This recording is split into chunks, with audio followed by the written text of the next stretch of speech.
Hello, Sackville. Hello, Year 10. Hello, Year 11. I hope you are all well. We're back again for another week. I hope this time you are able to comment, so please introduce yourself in the comments. Don't be shy, because this works an awful lot better if you do get involved, and I hope you do this week. So when you do, I will welcome you warmly. So today's plan is primary and secondary storage. Now, in case you missed, we've got 3 people here currently, which is excellent. In case you missed last week, it was system architecture, and on the YouTube channel Cognautics, I've done a playlist for you guys there. So I'll update that every single week with the new live stream that I've done. Okay, so that is the grand plan. Today we're going to look at memory and storage, and I guess you must be feeling quite concerned about this because what is it? There's only fewer than 30 lessons left, and soon you'll be sitting on a wobbly desk with a see-through pencil case in a hall. I don't envy you. It's not very easy. So I suppose we could consider what the first option for you might be. Well, here's one. It is my professional opinion that now is the time to panic. But it's not time for that. I figure instead we should just do some computer science. And somebody, and it's Connor, who has been brave enough. Hello, Connor. Welcome. Thanks for coming along. It's great. Hopefully you're the first of many. Don't forget, I'm here to help you. So if I'm going through something you don't understand it, just ask in the comments. Literally, I can do whatever it is that you're struggling with. But the plan is I go through every single thing in the syllabus from A to Z, and by the time you get to your mocks, we've covered pretty much everything. And I send to Mr. Godfrey a quiz you can do each week, and hopefully, if you just drill those things, it should make life an awful lot easier. Okay, so without any further ado, we're going to jump in and do primary and secondary storage. The good thing about this topic is that you really can predict with a pretty high degree of accuracy what is going to turn up. But before we get going, I want to ask you a question and see if you can remember anything from last week. And that was about, we were looking at system architecture. Is there anything here that you can recognize from last week? So this was the answer to an exam question. And the answer was dual core is 2 processors. Parallel processing can take place. Each processor can run a different part of the program at the same time. We've now got 6 people on. Tell me if the sound isn't good as well. It's looking good from this end, but let me know. Some processors can't be split between two... Sorry, some processes can't be split between 2 processors. So what do we think this question might have had something to do with? Any ideas on that at all? What do you think this might have had something to do with? It was something to do with system architecture. I'll give you a second or two. Any ideas? Just tick in the comment. There are now 8 of you here, which is outstanding. So what do you reckon? Any ideas? I'll give you a couple seconds more. Parallel processing can take place. Now, parallel processing can only take place if you've got a certain type of CPU, or even CPUs, dare I say. Any idea? I'll give you the answer. I hate giving the answers before you guess it. So the question was, explain how having a dual-core processor. If you've got a dual-core processor, it means you've got 2 CPU cores. So it means you can do parallel processing. You can have 2 parts of the same program being processed at the same time. Okay, so that was something from last week. Let's try a bit more and see if you can guess some of these. Now, this is, I think, probably the trickiest thing. We've now got 7 people here. Go on, introduce yourself. Only Connor's been brave enough.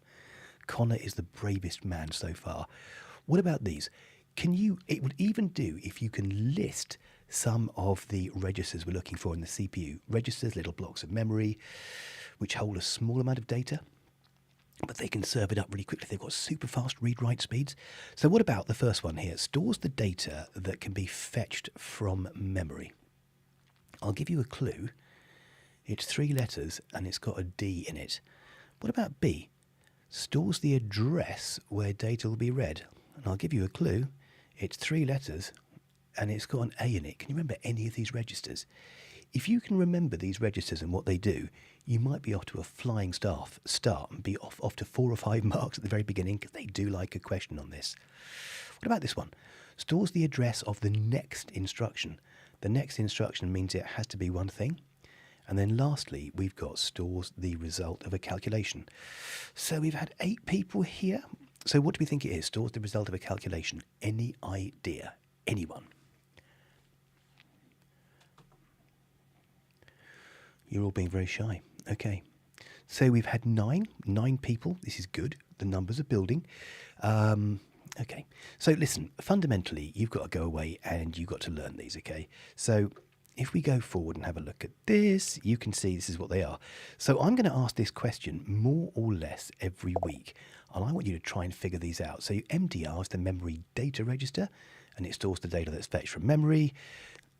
Do you know what? That is very honest of you. And I've got to say, Connor, this actually is one of the trickiest bits, I think, because it's trying to learn what these random letters mean. But if you actually go and look at what the CPU does, and again, not that I'm pushing my own site here, but on Cognautics I've got a video on how the CPU works. Have a watch of that and see how the data moves around. It's actually quite easy. And each of these little memory blocks does a different job. And if you can nail this and go away and learn what they are, you could be off to a really good flying start.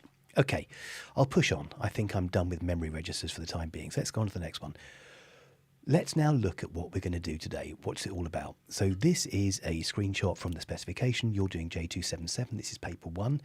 And we're looking at 1.2, which is memory and storage. So I'm going to cram about 9 people on, which is excellent. I'm going to cram about 4 months worth of teaching into 20 minutes. Let's see how that goes. Firstly, a word which I'm sure you understand, but it's worth looking at because it's important in the context of this unit. Characteristic means a noticeable quality or what something is like. So, for example, a characteristic of solid-state storage down here is that it's got super fast read-write speeds. A characteristic of optical storage is that it's really easy to carry, like a CD or a DVD. And I suppose you could say, Hello, Malcolm. Great to see you. That's okay. I don't mind you on a personal account. I'd rather you just gave some comments, okay? And don't forget, I am here to try to help you. So if at any point I'm saying something and you think, what is this man talking about? Just ask me. This is what I'm here for, okay? I was going to say a characteristic of magnetic is that it's got a huge capacity, rather than saying big or small, it's got a huge capacity, and it's relatively inexpensive. Anyway, so I'm just doing the characteristic because they ask you to talk about... Now, I've got no problem with that at all because, frankly, I'd just rather you guys engaged because I know that if you go on your school account, you can't leave comments, and basically I'm here for you. So if you're leaving comments, it's not a problem for me. All right, let's jump on. So that is a characteristic. Let's go on to the next thing, which is here. What are we doing? Why computers need primary storage, difference between RAM and ROM, what ROM does, what RAM does. And again, I've got characteristics down here. I've just mentioned that before. And then we'll jump into the world of virtual memory. Now, do you know what? The great thing about this topic is that this is literally a series of facts you can go away and learn. Yes, it means you've got to learn them. But if you understand the story behind how these things happen, it makes it remarkably simple. So let's jump in and get involved in this. 20 minutes teaching, I reckon. 25 minutes should be through this. Right, primary and secondary storage from the beginning. And again, Malcolm, welcome, and Connor, welcome as well. Characteristics of primary storage. Primary storage, as far as we're concerned, is RAM and ROM.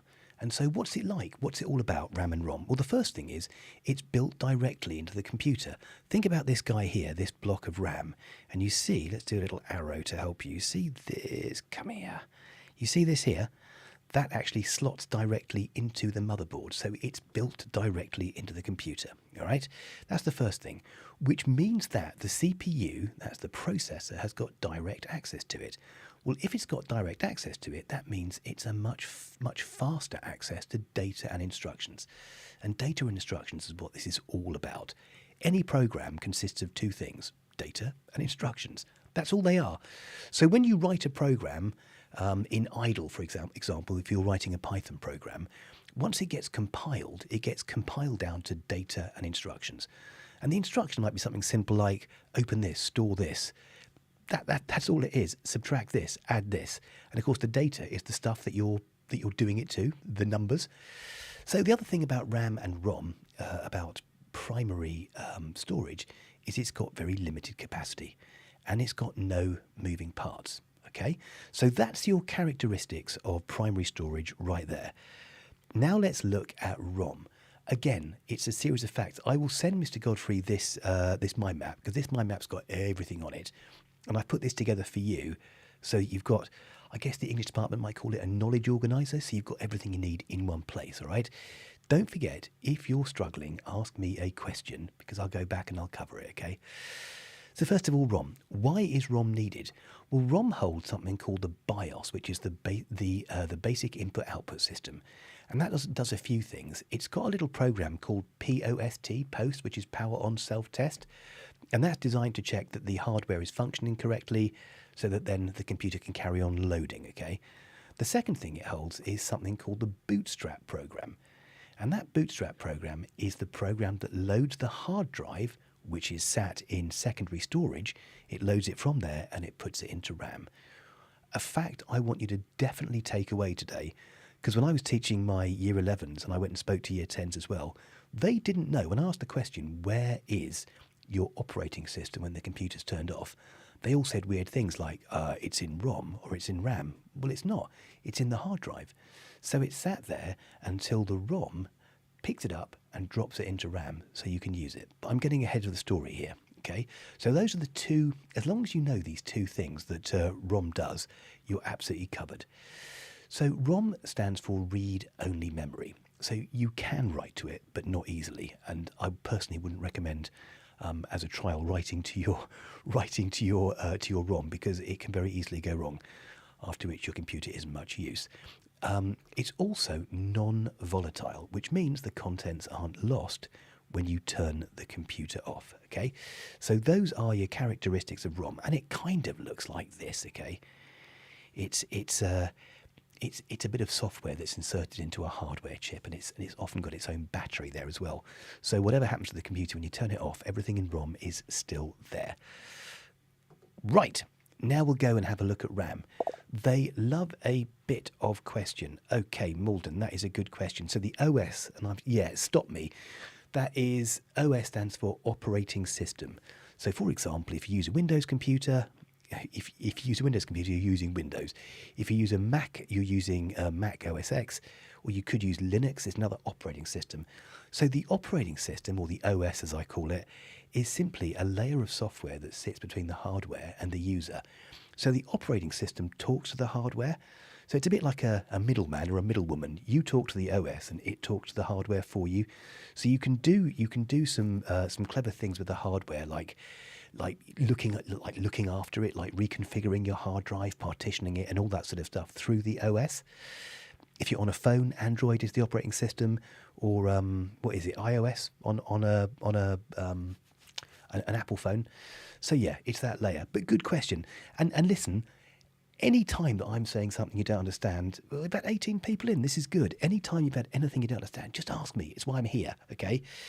And the fact that you're here means that you care. So hopefully this will be some use to you. All right, so this is up here. This turns up with a regularity which is unbelievable in the exam. Why do computers need RAM? And you've simply got to repeat this. It's required to hold the programs that you're currently using. So literally, when you use your computer or when you use your phone, everything you're doing, everything you're looking at is held in RAM. Everything. All the programs, all the data, all the instructions being used are being held in RAM.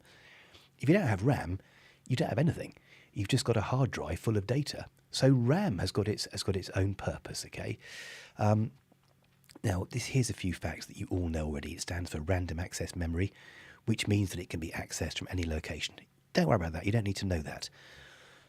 What is important, though, is that it's volatile. So, do you remember we talked about ROM, and we said that ROM is non-volatile. So when you turn your computer off, the contents of ROM aren't lost. Well, guess what? When you turn your computer off, the contents of RAM are lost. Everything in RAM is gone. Which is why when you start your computer up, you've got to load the operating system from the hard drive from secondary storage into primary storage. I will be interested to know how many of you did not know that the that your operating system is sitting in secondary storage. I'm just curious, because if you, like my students, have been doing computer science for 3 or 4 years, hadn't realised this, the whole story makes a lot more sense once you realise where things are when the computer's turned off. Anyway, if you increase the RAM, so if you ever end up working in PC world for a part-time job or whatever, people will come in and say, how can I get my computer running more quickly? The simplest way? Buy more RAM. More RAM means that you can run more applications simultaneously. So once they've done that first question of saying, what does RAM do? And you say, it holds the data and programs currently in use. They then might come in and say, what's the benefit of RAM? What's the benefit of installing more RAM? Well, you can run more applications. It's often easily upgradable and it improves processing performance. Okay, so that is the big bonus of RAM. It's not a big bonus, you have to have it there, but if you install more RAM, it means that your computer runs more quickly. Right, big deep breath, because we're going to go into virtual memory now. Now, this shouldn't fry your brain because the concept's quite easy. So let's go back to RAM. RAM is designed to hold all of the programs that you're currently using. So you're watching me doing this live stream now, and I've got a couple of computer screens in front of me. I've had 19 people here. Excellent. Do introduce yourself. Only 2 so far. Come on, introduce yourself. Say hello. We've got a quiz coming up later. It's going to be me and 2 others currently. Virtual memory. Here's the problem. So say, for example, you bought a computer and it's got, let's say, 8 gigabytes of RAM.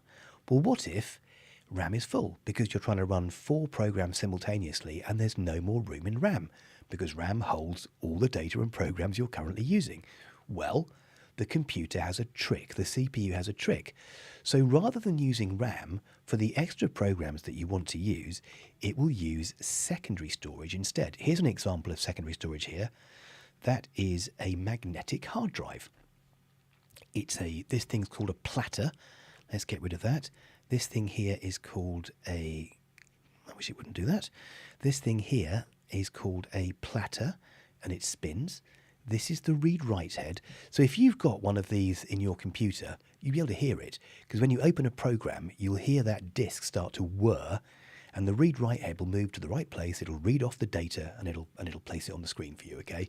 When you save data, the platter spins, and it finds a free space, and it writes data to it, reading and writing data. Okay.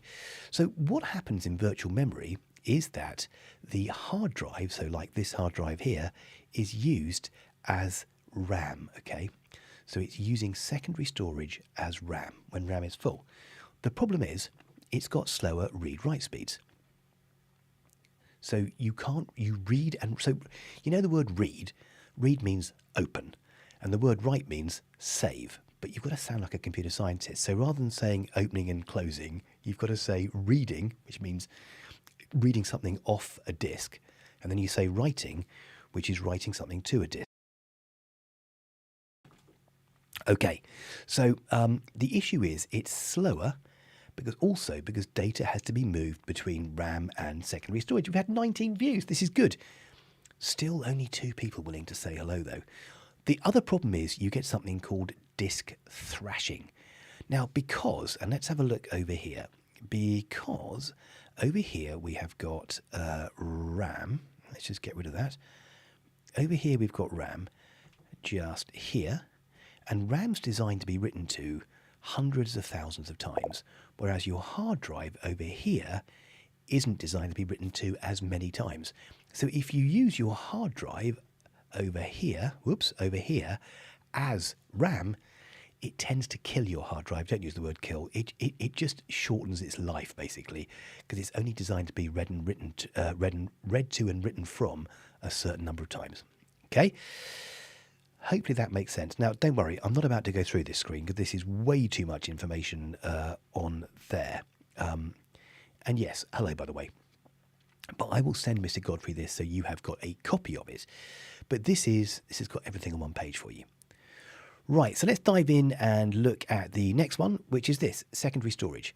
Now, remember we looked at primary storage at RAM and said, why do computers need RAM?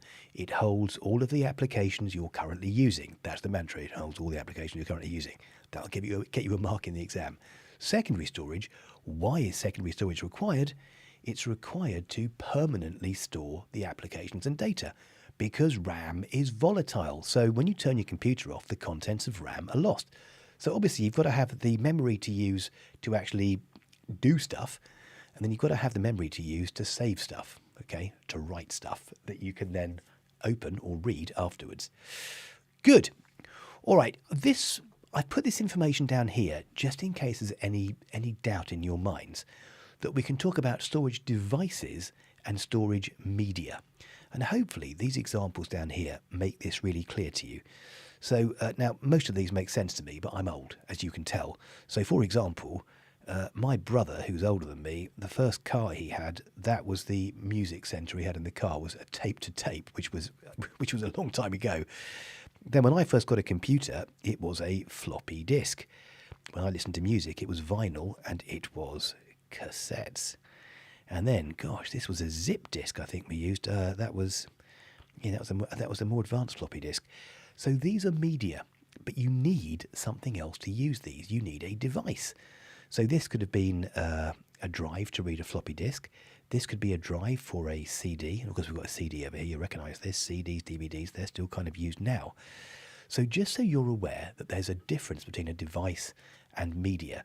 And of course, in the case of the hard drive we looked at before, it's encased in the same box because it's a spinning disk. Think about a magnetic hard drive. It's a spinning disk, which is like this, that's actually installed in a box like that. Good. Hope that makes sense to you. Okay, so let's push on to the next one. Now we're going to look at solid state storage. So we're going to look at solid state, we're going to look at magnetic, and then optical. And those are the three that you need to understand, okay? Solid state. Solid state is the Gucci, it's the Hugo Boss, it is the Armani of hard drives. Why? Because it's got really fast read-write speeds. You see here again that word? Characteristics here. It's got super fast read-write speeds. That's why in your phones you have solid state storage, because it's got super fast read-write speeds. It's really portable. That's why you've got it in your phones. It's durable. If you drop your phone, the hard drive won't break. Your screen might, but the hard drive is pretty sound. It's reliable. Good levels of data integrity and endurance if you look after it. However, see the negative there? It's really expensive. It generates less heat than magnetic storage. If it generates less heat, it needs less cooling. If it needs less cooling, it doesn't need a fan as much or to be on as often, which means it needs less power. So you can see there you've got different examples of solid state storage, and these are the examples that you can cite in the exam. You've got a solid state drive, which is probably this guy here, okay? Or in fact, it could be this guy here as well. You've got USB memory sticks, and you've got SD cards. This is probably, there you go, that's a memory stick there. And this is your SD card. Your SD card will probably more likely go in a camera or a drone or something like that, okay?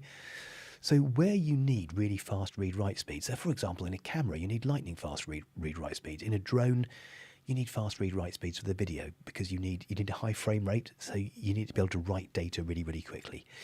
Okay, so that is your secondary storage solid state. Where are we doing? 23. That is okay. We're moving at the right pace. Yeah, that's fine. That's all we need. We've done that. Okay, so secondary storage characteristics. I think I've covered all of these. So you're going to need to make sure that you can explain the characteristics. So they could give you a question where they'll give you an example. They'll say, Alicia wants to buy a camera, and she's looking at different options for storage. And you could say, and it really doesn't matter what, often there's not actually a wrong answer, but it's the justification of you listing each of the characteristics of these and weighing up the pros and cons. I mean, the first iPod that I had was a magnetic drive. So there's often not a wrong answer, but it's you showing that you understand the difference between these different secondary storage devices and media.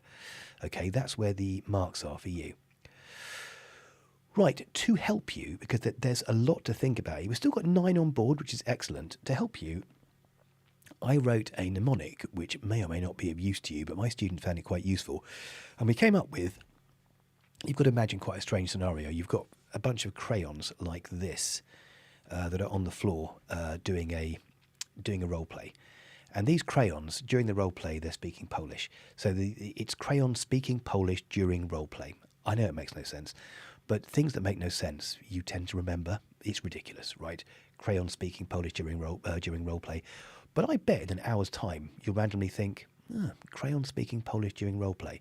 Well, that gives you the 6 characteristics that you need. Capacity, crayon, speed, speaking, portability, Polish, durability, it could have been Portuguese, durability for during, roleplay, reliability, and P price. So in the exam, when you get a characteristic question, and listen, the fact is, you are the tech generation. You know what solid state storage is because you've got it in your phones. You know that magnetic is the older technology, so you can riff off these different characteristics and weigh up the pros and cons. You do that and you can hit 5 or 6 marks on that. And given that it's 8 marks for a grade boundary, you could really get a lot of marks in the exam doing that. Okay, so that is crayon speaking Polish during role play. I'll ask Mr. Godfrey to speak to you next time about crayon speaking Polish, see if that stuck. But the fact is, it's those daft ways of remembering it that tend to work better. Okay, right, magnetic. So magnetic storage looks an awful lot like this. I talked to you before about it being a spinning platter. This is the platter here. Literally looks like a CD, and that spins.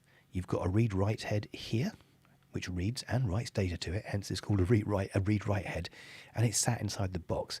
So in this case, this is the media, and all of this stuff here, that's the device, okay? All in one place.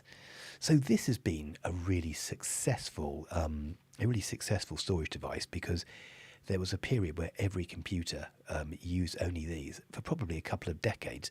It's only now that we're starting to see solid state drives installed in more computers, but solid state's still really, really expensive. So why would you use magnetic rather than solid state? Again, we're talking about characteristics here. The simple one is here. It's a lot less expensive. So when you save something on the cloud, you've got these massive data centers full of hundreds of thousands of hard drives. Chances are they're going to be using... yeah, Connor, that's a good question. I'll go back to the characteristics slide and again. And do ask me anything I say, ask me to go over again, because it's not a problem. I'll cover this first and go through the characteristics of magnetic, and then I'll go back and look at the different characteristics. I didn't explain them, did I? So that's what I'll do. Thank you for keeping me on track. All right, so in fact, you know what I'll do? I will go back and do that first because this will make a whole lot more sense then. So let's go back to here. Yay. Okay. Yeah, Connor, that's a really good point. I actually applaud you because me just saying portability makes sense to me. But if you don't know what portability means, you're struggling. So I'll go through these in order, okay? And actually, there's some really important words here. So let's first of all look at this one, capacity. So when I mark mock papers or when I mark year 10 and year 11 work, you guys often say that a hard drive is big or small. And we know what you mean, but actually you're talking about the capacity. The capacity is the amount of data it can hold. So if in your answer you say the hard drive is big, you get no marks. If you say it's got a large capacity or a high capacity, you get your mark, okay? So capacity is how much data a given storage device can hold. Then we've got speed down. Let's do that again. And we've got speed here. Speed relates to the read-write speed.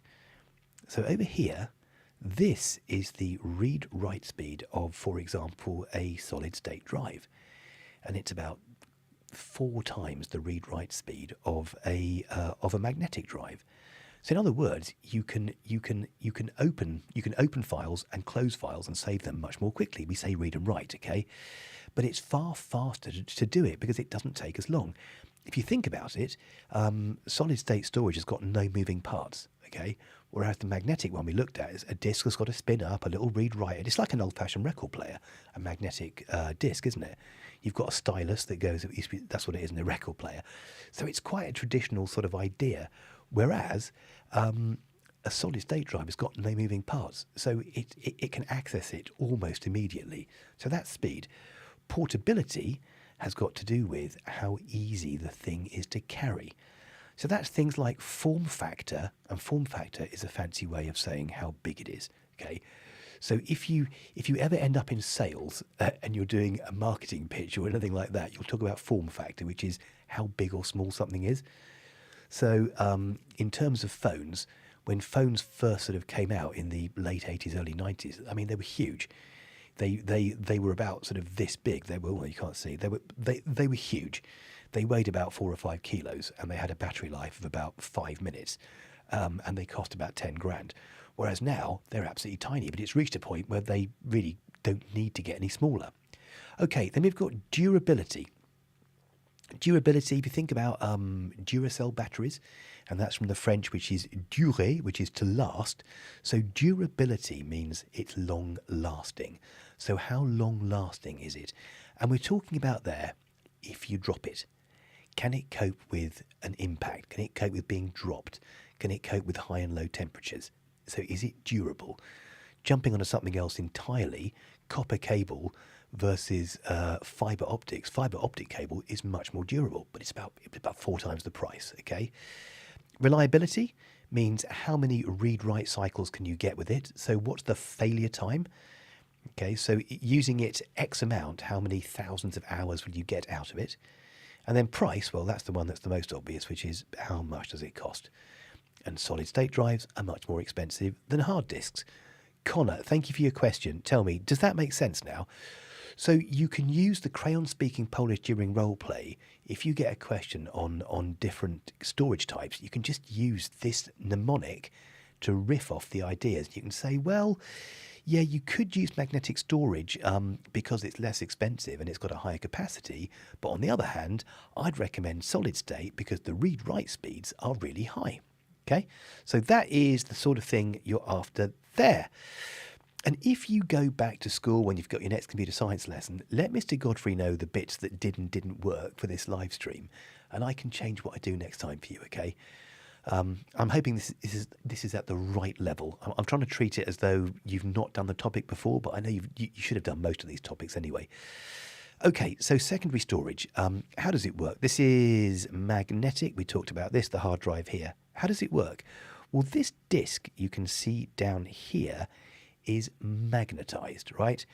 And so it's in little, you've got little chunks that are either magnetized or not magnetized. Where it's magnetized, that's a 1. And obviously computers work using binary. And where it's not magnetized, that is a 0. Okay, so it's magnetized media. This works in the same way. Floppy disk, it's magnetic, and so does tape. That's how it all works. This is all magnetic media. Okay, you don't necessarily need to know this, but on a hard drive like this, which spins, the media is split. Little tracks go round it, like little railway tracks that go in circles, and the data is stored on these tracks. And each of those tracks is like chopped into different sectors, they're called, okay? So why would you choose a magnetic hard drive? Well, first of all, they've got a massive capacity, okay? Up to 100 terabytes, more than solid state. However, the read-write speeds are quite slow compared to solid state. So for writing video, for writing music, for video editing, it can be problematic. For animation, you wouldn't want to use magnetic unless you had to. However, it's a lot less expensive. It's significantly cheaper than using solid state. Think about when the new Galaxy or the new iPhone come out. Think about how much more expensive it is to double your memory. It's really expensive storage. 8 people still here, which is outstanding. It's reliable. However, magnetic, if you drop it, well, look at it. It's got moving parts. Doesn't like being dropped. If you drop it, it might well not work again. It can be portable if it's an external device, but it's not the best for portability, and you certainly can't use it. So if you're using an external hard drive, which these can be external hard drives, but they're not great for moving with. My iPod that I had was fairly good, but it didn't like being shaken. If you couldn't go running with it, for example, which in my case wasn't an issue, but it didn't. It doesn't like it if you go jogging with it. Okay, lastly, we're almost there, guys. This is optical storage. Optical is to do with, think about opticians, it's to do with the eyes. And optical, in this case, is about CDs, DVDs, all right? That's what we're looking at here. CDs, DVDs, and Blu-ray. Those are the 3 sorts of different discs we're going to look at here. So first question is, how does it work? So a laser scans the surface of a metal or plastic disc. And I mean, we've all seen DVDs because we use them to watch films. I'm sure a lot of the the kids' films you watched, you were much smaller, with stuff on Pixar and Disney and all of that. You've probably still got those kicking around the house somewhere. Increasingly, it's downloads now. The same way as the hard drive we looked at, the disk is divided into tracks and sectors. Now, the way it works is this. The tracks contain lands and pits. So do you remember for the magnetic storage, it was about magnetized or not magnetized? Now, these lands and pits are when the surface is completely flat or when it's got a little puncture mark in it, a little indentation. You can just about see it if you get a magnifying glass out and look at, I don't know, if you took one of your games from your Xbox or your PlayStation and got a magnifying glass and looked at the actual data where it's been written, you can begin to see what's going on there.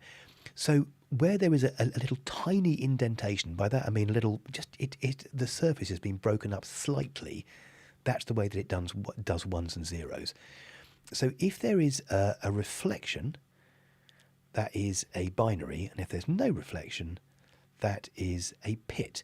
So the pit here is where there's a little dent in it, and the reflection is this laser scans the surface, and of course it's about the reflected light you get back. And so if on the disk there's a little indentation in it, you don't get a reflection back, or not as good a reflection. And if there's no indentation, which is 0, then that's how it works. I hope that makes sense to you. Don't worry too much, because this is quite technical, but I'm trying to go through it all, okay? So it's nice to know how these things actually work. And in fact, even though that's at quite a high level, understanding how these sort of machines work makes the whole thing much more understandable, because otherwise you're just learning random facts. So it's good to actually understand how this technology works. And without sounding too much like a geek, it's actually quite interesting. I mean, you've made it this far, so I guess you think the same thing. Right, characteristics. What is optical like? So if you're doing a comparison about which storage medium you're going to recommend, let's look at optical. So I bet a few of you don't know this, but if you look at DVD can hold 4.7 gigabytes. I think I haven't put on there that CD holds 740 megs, by the way. But DVD holds, let's just get rid of that. DVD holds 4.7 gig, Blu-ray 50 gig, and that's because it saves it on both sides. Blu-ray is very clever. It's a massive, 10 times more it holds Blu-ray, which, when you think about it, there was a real need to find that as films got longer and longer and longer. Back when I was a kid, films were never more than an hour and a half. I mean, the directors don't know where to stop now. So there was a need to have these massive sizes here, and also the size of games. You'll know this from on your Xbox and PlayStation, where you've got to juggle. You can't have all your games on there because there's not enough space, and the storage is really expensive. And you see that some games run to 30, 40, 50 gigs, but you find most are under 50, because therefore you can put it on a Blu-ray disc. All right. Okay, it is very portable. Its durability, though, it's very easy, as you will have discovered with the first discs you got when you had your Xbox. Did you look after them? Probably not. Did you put them back in their case? Probably not. Did they get scratched? Probably. Did you cry when you couldn't play it? Probably. Did it make you look after your disc more next time? Probably. So it's not that durable. It's really great for sharing some music or sharing a few files, but it's not much good in terms of durability. It breaks really easily. However, it's quite reliable, and it's quite good for doing backups of small amounts of data. However, you've got the read-write speeds, which is painfully slow. A thing came out called a CDRW, which thankfully is a technology which appears to have died forever, which is where you had a DVD or a CD that you could rewrite to many times. But it would take up to an hour to write like an album, 4, 6, 7 tracks of music. So it was just ridiculous. And that went by the wayside. If you can't live with them, they don't tend to last. So these are the sorts of optical discs you've got down here. This first one here, which is Pink Floyd Dark Side of the Moon, that is an album, that is CD-ROM.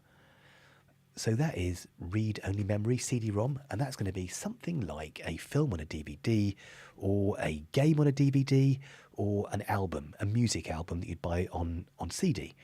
So the idea here is the data's pre-written on the disk. You can't write to the disks. That's the first one, CD-ROM. Then you've got CD-R here. There's the R up here. You can write to it using your computer if you've got a drive, if you've got a CD drive, but you can only write to it once. You can read from it as often as you like, but only write to it once. And then you've got the curse of the 90s, this CD-RW, which you could read to and write from many times, but you never did because it was more painful than a painful thing. It just took too long. So those are your optical discs. We have done exceptionally well. Where are we? It's 1840. Secondary storage, the use case. Yeah, so when would you use different types of optical discs? And I reckon they might do a question on this. So CD-ROM, which was this guy here, that'd be quite good for backup, archives, copies of data, copies of music, that sort of thing. CD-RW, copies of data transferring between computers. And then we've got DVD-RW for backup, archives. You can see a lot of these are archives. The bigger ones tend to be good for archives. Blu-ray, TV shows, and DVD-ROM, again, backups of data, distribution of games. So it's worth having a think about what you would use each of these media for. I fancy they might do a question on giving you some examples of, films or music or images or videos, and then sort of ask you what might be a suitable storage device. I think that's something that they might well do this time.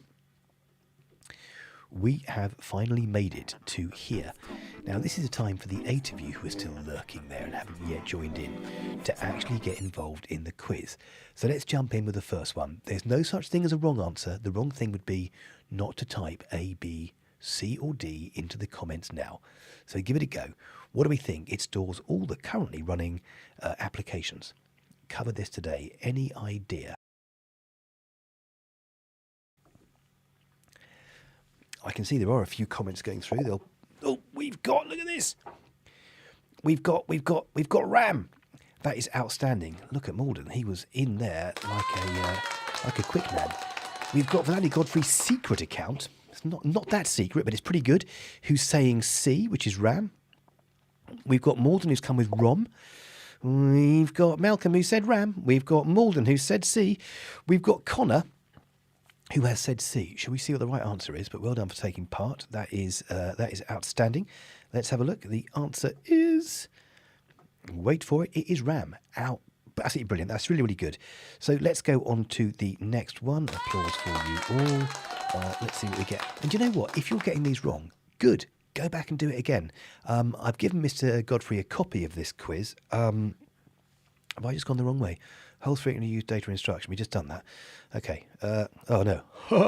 Okay, I'll go to the next one. Here we go. Type of storage. In fact, let me just explain that one. Holds frequently used instructions and data is cache. That one appears again and again and again and again and again. Okay, so I'm going to jump forward to a question rather than giving the answer straight away because it's not really much of a quiz otherwise. Here we go. Type of storage to which the CPU has direct access. What do we think about this? Type of storage to which the CPU has direct access. Mr. Godfrey, some excellent questions here. I like the fact that, who was it, Connor or Malden, made me go back and explain something. That's really, really good. Give the man 1,000 achievement points tomorrow. Let's have a look. Malcolm has said primary. Malcolm said primary again. And Malden has said A for primary. Shall we see if you are correct? The answer is primary. That is exceptional. You also get a ding. Right, let's go. What about this one? And this, if you get these right, you're already gaining marks. You're harvesting marks through the exam. Type of storage device that's used to permanently store data and instructions. Is it primary, secondary, virtual, or external storage? What do we think? 22 views, pretty good. Average view time, 14 minutes. Excellent. What do we got? What do we think about this one? Type of storage used to permanently store data and instructions. Now let's have a look. Connor has said A, to permanently store. which is excellent because this means that there's a bit of room to improve here to permanently store. So primary is going to be RAM and ROM. Okay. Any more ideas? I think, oh, look at this. This Vladi Godfrey man appears to know his stuff. So shall we see what the right answer is? It is, in fact, or D. Ooh, well, actually, yes, you are correct. All right. No need to be a smarty pants. It could be B or D. You are correct. I realised that having done it. No, and C's the least wrong of the wrong answers, if you like. But you know what, guys? This is really interesting because I discovered this with my students, that I'd been teaching them this for 2-3 years. And actually, they didn't know that in secondary storage, yeah. So, Connor, it could be D. But usually, and in fact, external storage could be a form of secondary storage. So Mr. Vladi Godfrey is actually completely spot on. B or D is good here, okay? But you would store your files permanently in secondary or external storage. There I was writing a quiz, and you discover there are more answers that are correct. But anyway, there we go. So good answers, everyone. Bonus points to Mr. Godfrey there. What about this one? Magnetic storage device with spinning platter and a read-write head. I waffled on for a long time about this, almost as though I enjoy doing it. Any ideas what this could be? A magnetic storage device with a spinning platter and a read-write head. What do we think? What do we think it could be? Ooh, we've got a secret account saying A. A magnetic storage with a spinning platter and a read-write head. This guy, Malcolm's coming with an A. That is outstanding. Any further takers on that? I've got to say, it's looking good to me. And that is exactly what it is with the read-write head. It is the hard disk drive. Here's one more. I'm getting a warning. The stream's current bitrate is lower than the recommended bitrate. Hopefully this is still working for you. It looks good from this end. So which is the Gucci? Which is the Armani? Which is the Hugo Boss? Which is the Ayrton Senna and the Max Verstappen? Ooh. Oh, is that what it is? There are two of them. Wow. Okay. That's no competition there then. So what about this? The storage device with the fastest read-write speeds. This is the one that's in your phone. What is it? No moving parts. Okay. Ooh, look at him. That's good. Excellent. Nothing like a bit of competition between twins even. Secret account, SSD. Yes, it absolutely is. Let's push on. SSD is the one to go for. Okay, SSD. So what about this? Storage that holds the operating system. Now, if you get this wrong, I'm going to be upset because I banged on about this quite a lot. So the storage that holds the OS, which is operating system, when the computer is turned off. I was waffling about OS earlier, Mr. Vladi Godfrey, and I was it Malcolm asked me, what does OS mean? It's operating system. Good question. Storage that holds the operating system when the computer is turned off. What do we think? Malcolm, you've fallen into the trap. It's not in ROM, so there's some good learning here. ROM gets the computer started. It's got the bootstrap program. It loads the operating system from into RAM. Where does it load it from? And before Mr. Godfrey answers this, obviously there are two potentially right answers here, but as far as I'm concerned, it's only one. But there are two potentially right answers here. Any ideas? It's not ROM.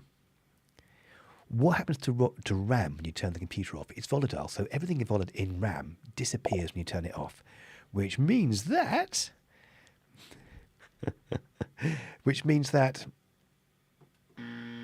we'll go for this one here. Oh, I see. Okay, yeah, you've changed your mind. I'm pleased about that. That is outstanding. Okay. Let's go back to here. Yeah, so it's your hard disk drive. So your hard disk drive is where your operating system is sat when your computer's turned off. Okay, storage device with no moving parts. These are all characteristics now, aren't they? Incidentally, while you're doing this, you can marvel at the beauty of my Cognautics logo here, which I actually built using AI, which I think is very clever. Although it couldn't spell Cognautics very well. Anyway, secret account A, storage device naming part. Oh yeah, that's the right answer. You've absolutely nailed that. F? F? Well, I mean, marks for attending and all that. It is D. It is an SSD. Yeah, it's great, isn't it? It's a rocket, it's got a brain, it's got stars. What more can you want? Okay, so no moving parts is the SSD. That's why you've got it in your phone. I meant D. I knew what you meant. F was at least an entertaining answer. So about this one. A storage medium that has a small capacity and is not robust. So what doesn't hold very much? What doesn't hold very much data, and I'll give you a clue, it's easily scratched. Anyone who puts D for this is going to be ridiculed publicly because I made that one up. It's a tactical medium. We've got C for Mr. Valley Godfrey. Anyone agree with this? Easily scratched is, of course, the right answer because it is like a CD or a DVD. They're great. It's inexpensive. It's easy to carry, but it's very easy to scratch. Okay, next. So it is optical. What about a storage capacity? I'll try again. A storage medium with a huge capacity. I've tried very hard not to cough. So huge capacity. What has got the biggest capacity of everything? You might not know this. This is what companies use often to back up their data. When everyone's gone home, they run... let's have a look.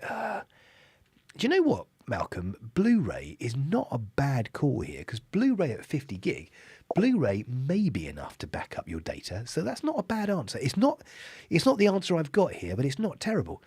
And that's not a terrible answer neither. You could use a hard disk drive. It'd be an expensive way of doing it, though. But which of these has got the biggest capacity? Because a hard disk drive can have a massive capacity, could have 100 terabytes. But what is the biggest beast on here? The device or the medium the media on which you could save the most data? I will break it to you gently. The answer I was looking for is in fact C. Tape, it's something like 300 or 400 terabytes. It's gigantic. So tape, while it is painfully slow to do, it's painfully slow to write to, it's got a massive storage capacity. What about this? Do you know I waffled on about pits and lands and indentation? Indentations on a reflective disc, a laser being shone at a reflective disc. What do we think? Is it tape? Is it DD, which I made up? Is it SSD? Which I didn't make up, or is it CD? Which of these? I'll give you a clue. It's optical storage. It's very easy to scratch. It's very portable. It's not very durable. Oh, look at this. Mr. Godfrey is literally on fire. He said D. Do we agree with him? Or is this? Yes, Malcolm and Malden have come back with the correct answer. Well done, chaps. That is outstanding. So let's go forward. How many of these have we got? Yeah, we've got a few more. Where are we? Okay, 8 minutes. A storage medium... Oh, I've just done this one. A storage medium which indentations are made... Oh, I've just done that. Oh, that's why. Okay, answer is CD. Okay, next one. What is the maximum capacity of a solid-state drive? I have to wave a flag here and say that this answer is almost changing every day, okay? And if you Google what is the largest solid-state drive, it'll actually be even larger than this. In fact, I was quite surprised when I Googled this because it looks as though hard drives are actually now not a great deal smaller than magnetic drives. But what do we think it is? 640 megs, which is not much, 4.7 gig, 4 terabytes, or 100 terabytes. What do we think is the maximum capacity? And don't forget, use the word capacity. Don't say it's big. Capacity means how much data it can hold. What do we think is the answer here? So I think that you guys have come in with D's. Let's see. The answer is 4. It's 4 terabytes. And actually, it's more than that now. Yeah, I led you astray slightly, but it is 4. There's actually one out there that does hold 100 terabytes, Mr. Bloody Godfrey. But sort of on the market in general terms, they still tend to be smaller, but they're catching up really quickly. And I think in the very near future, it's going to be nothing other than those. What about a Blu-ray? How much can a Blu-ray hold? Think about your games. Think about your Xbox games. What sort of size are they? When you're desperately trying to take FIFA 23 off your Xbox so you can play Gran Turismo. How much? How large? What's the capacity of these games? How much data do they? How much storage do they require? Data storage capacity. Okay, Malcolm and Malden have come in here with C. You guys are absolutely outstanding. You're absolutely spot on. And so is Mr. Valadi Godfrey. All right, what about magnetic tape? Yeah, Malcolm, you were spot on. It was that. You get your own separate piece of applause there. There you go. What about magnetic tape? I'll give you a clue. It's a lot. And in fact, it's actually slightly more than I've put here. I discovered there's one that holds even more, but this is close enough. So what's the maximum capacity? Take this word capacity from today's live stream because it's so important. Yeah, Mr. Godfrey's coming here with D. Any other takers on that? You know what? You're absolutely spot on. It is D, huge capacity. Yeah, Malcolm, 100 terabytes. Yeah, you're absolutely right. Malden, D, 100 terabytes. Spot on. Really, really good. Okay. Okay. Lastly, now, guess the question. What is the question? And we're going to, we're almost there now. What do you think the question is here? This is the answer. So this is a past paper question. Solid state drive, SSD, flash drive, USB memory stick, USB drive, memory card, SSD card. What was the question? I'll give you a clue. It wasn't write down random words in any order. That wasn't the question. Can you think what the question may have been here? Any ideas at all? There are still 7 people watching, which means we've got 4 hiding. Which is interesting. Very interesting. I'm going to put you types of storage. That is, yes. I'm going to push you, Malcolm, and say, what type of storage were they asking for? Because these are all a certain type. And I'll give you a clue. The answer is kind of in the first bullet point. Yeah, different storage media. I like it. But what have all of these got in common? And it's kind of given away by the first one there. Yeah. Because that first one kind of gives away the type of storage this is. So remember, we've looked at magnetic. Ooh, here we go. Of SSD. Exactly that, okay? Because all of these have got in common the fact that they're solid state storage. So this was a nice simple question, wasn't it? All of this waffle here, look at OCR. They are preposterous sometimes. They give you all of this. Kerry in this particular question knows nothing about computers, but seems to be forever involved in buying new parts. And basically, all of that makes no sense. And then it says, give one example of a solid-state device. Easy peasy. How simple was that? Okay, let's have a look at the next one. I'm going to keep going until I've done that one. I don't do that one because that's Alicia who doesn't know about computers. Guess the question. I don't do that one neither. Okay. That one, let's not do that. I want to see if I've got... There we go, we're back here. I think I'd covered those at the start. So, no, Kerry didn't do her revision. And why OCR paid Kerry to do these things when Kerry clearly should have done something else instead than computer science? But who knows? Poor Kerry. Don't be like Kerry. Revision ideas, guys. These are some ideas for you. I will send Mr. ROM. I'll send Mr. Valali Godfrey the mind map there, which has got everything I've covered today. Okay, make sure you can define RAM and ROM and cache. Potentially 3 or 4 easy marks there, half a grade boundary. Go back and look at virtual memory. Virtual memory is used when RAM is full. To help yourself revise, make a list of the characteristics, and don't forget, we covered crayon speaking Polish during roleplay. Let's see if we can do it. Oh, there's a bit of a fight going on here. Crayon speaking Polish during roleplay. The C, just think about what they all stand for. Okay, C, capacity. Speaking was speed. Polish was portability. D was durability. R was reliability. And P was portability. Blimey, that is ridiculous.